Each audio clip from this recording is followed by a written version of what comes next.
সকাল সকাল পান্তা নিয়ে বসে গেছি। এই দেখো অল্প জল নিয়েছি, বেশি জল নিয়ে নিই। আর এখানে দেখো পটলের তরকারি কালকে কাটে ছিল তো একটু নিয়ে নিয়েছি। আর এখানে দেখো শুকনো লঙ্কা ভাজা, এটা পাতে নিয়ে নিচ্ছি, কাঁচা পেঁয়াজ, আর এই দেখো ডিম ভাজা, আলু মাখা, আর এই যে নুন। আজকে একটু গরমটা বেশি পড়েছে।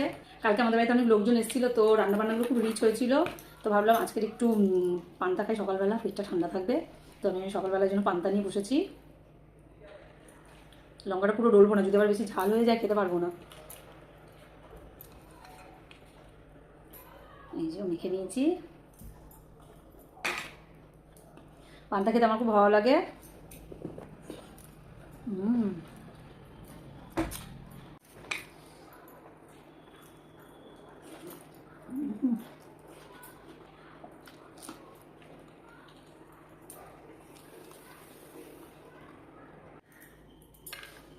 কালকে পটল চিংড়ি করেছিলাম, তো সেই পটল চিংড়ি রয়ে গেছে। আর পটল চিংড়ি দিয়ে পান্তা খেতে ভালোই লাগে।